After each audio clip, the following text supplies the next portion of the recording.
Ben? What are you doing in there?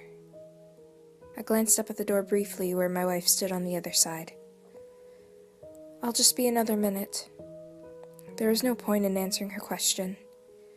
She knew what I was doing, I'm sure. And she didn't like it. And she didn't understand. Because she wanted me to move on. My eyes slid back down to my phone where they stayed glued to the screen for another 4 minutes. I had scoured the internet for months looking for the rest of the trial, but all I could find was the 6-minute segment that had been televised by A Current Affair. I'd seen the video so many times. I knew every detail of every second, but still I watched, because I needed an answer. The camera was currently focused on the jury. They were all leaning forward and concentrating on the testimony of the forensic expert. The camera then slid over to the witness stand, where Dr. Fellmore talked about the decomposition of Andrew's body and the state it had been in when a dog walker had discovered it in the previous May. Fellmore then walked over to the overhead projector, tapped a stack of slides on the table to straighten them, and then peeled off the top one and placed it on the projector. A graphic photo of Andrew's naked body arrived on the screen, and the entire courtroom gasped. A Current Affair had blurred out the photos, but I remembered what was on them.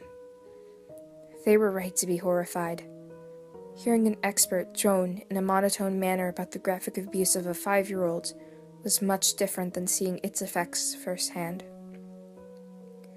The doctor explained the slides without emotion, pointing out the countless abrasions, bruises, and open fractures. He spoke about the ultimate manner of death, strangulation, and showed the court how the handprints on Andrew's neck matched perfectly with the defendant's. Then he turned the projector off and began to speak about the presumed time of death. The camera pulled back at this point to show my family, quietly crying.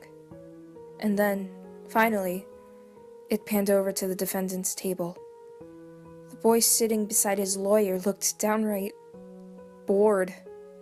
He flipped a pencil back and forth between his fingers and sighed loudly every few seconds. This was the monster I wanted to kill. He seemed to feel the camera was on him now because he suddenly turned, looked straight at the camera, and smiled.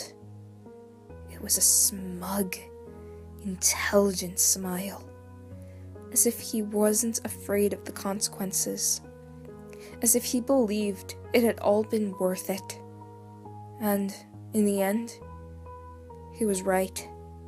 The boy had been sentenced to be incarcerated until his majority, and then another 7 years after that.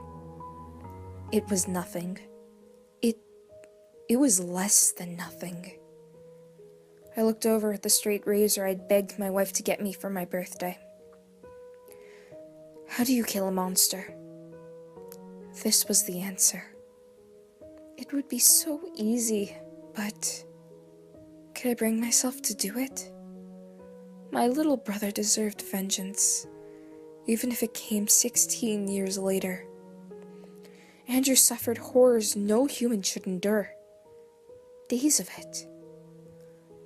I looked back at the tiny screen and watched the last few seconds of the video.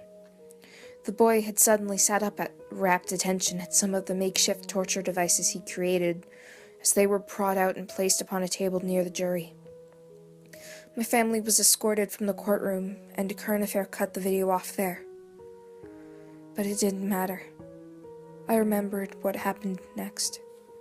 The detective had held up each one of the devices for the jury to examine, and I rocked back and forth in my seat, giddy with pride at my creations. Valerie knocked on the door again. Ben, are you coming to bed?